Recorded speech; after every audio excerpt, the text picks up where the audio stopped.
Kulikuwa na ukimya wa ajabu katika jiji la Aradi, ukimya ule mzito unaozaliwa baada ya kishindo kikubwa. Mabaki ya saruji yaliyopasuka yalilala kama mashahidi wa tukio lisilo la kawaida. Dirisha zilizovunjika zilining'inia kama macho yaliyoshuhudia hofu. Hapo ndipo historia ilipoanza kuandika ukurasa mpya. Kwa hatua nzito lakini thabiti, kiongozi wa Israeli ambaye ni waziri mkuu Benjamin Netanyahu aliwasili eneo la tukio. Katika eneo hilo hakuja kutoa pole tu, alikuja kuwasilisha onyo kwa taifa lake, onyo kwa dunia, lakini onyo kwa taifa la Irani.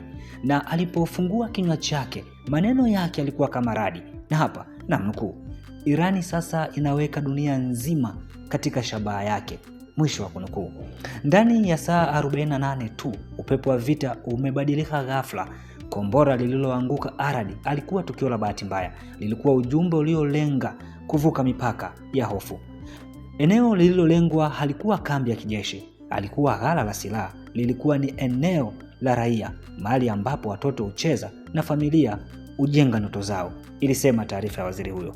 Hakuna aliyekufa, lakini hilo halikumfanya Netanyahu apunguze uzito wa tukio hilo. Na hapa namnukuu: hii si ishara ya huruma, ni bahati tu, na katika vita bahati huwa haidumu, alionya kwa sauti nzito.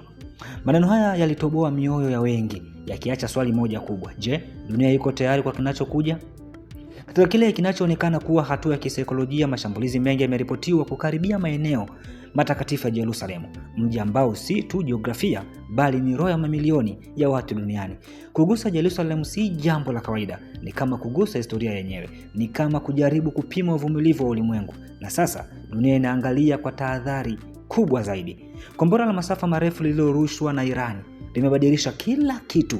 Halikuwa tu silaha, lilikuwa ujumbe kuwa taifa la Irani linaweza kufika mahala popote na wakati wowote ulimwenguni. Kwa mujibu wa tathmini ya viongozi wa Israeli, uwezo huu unaifanya vita hii isiwe ya kikanda tena. Ni vita ya kimataifa inayochipuka pole pole, lakini kwa nguvu isiyozuilika. Njia ya bahari, biashara za kimataifa na usalama wa nishati duniani sasa viko hatarini. Katika ishara nyingine ya kupanuka kwa mgogoro, vitendo vinavyolenga njia ya kimataifa za usafirishaji vimeongeza hofu ya kuvunjika kwa uchumi wa dunia. Ikiwa njia hizi zitafungwa au kutikiswa, athari hazitabaki Mashariki ya Kati pekee, zitafika hadi masoko ya Afrika, Ulaya, Asia, hata na Amerika. Hii si tena vita ya risasi pekee, ni vita ya uchumi, ni vita ya nishati, ni vita ya ushawishi wa dunia. Nani anaweza kushika simulizi katika pande zote za dunia? Katika giza la vita, muungano unaonekana kung'aa zaidi. Israeli imejikita bega kwa bega na Marekani, huku Donald Trump akitajwa kuwa mshiriki mkuu katika mkakati huu. Netanyahu hakusita kutoa wito kwa mataifa mengine. Na hapa namnukuu: huu si wakati wa kusubiri, ni wakati wa kuchukua hatua za haraka zaidi, alisema waziri huyo. Katika kuelezea hatua za kijeshi, Netanyahu alisisitiza kuwa Israeli inatumia nguvu kubwa, lakini si kwa upofu.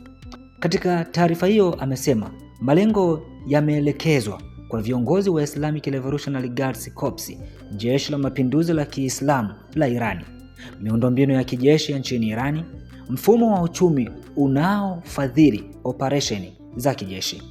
Kauli yake ilikuwa wazi: hii si vita dhidi ya wananchi, ni vita dhidi ya mfumo mzima. Katika kile kinachoonekana kama mkakati wa muda mrefu, Netanyahu aliweka wazi malengo makuu mawili: moja, kuvunja kabisa mipango ya nyuklia na makombora ya nchini Irani, lakini mbili, kuibua nguvu ya ndani ya wananchi wa Irani kusimama dhidi ya utawala wao. Huu si mpango wa siku moja, ni vita ya kimkakati, ni vita ya muda mrefu.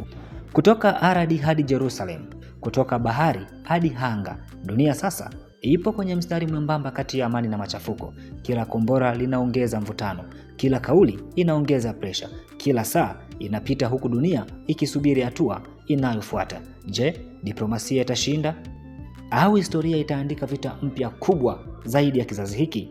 Hakuna anayejua, lakini ukweli mmoja unabaki kusimama kama jiwe.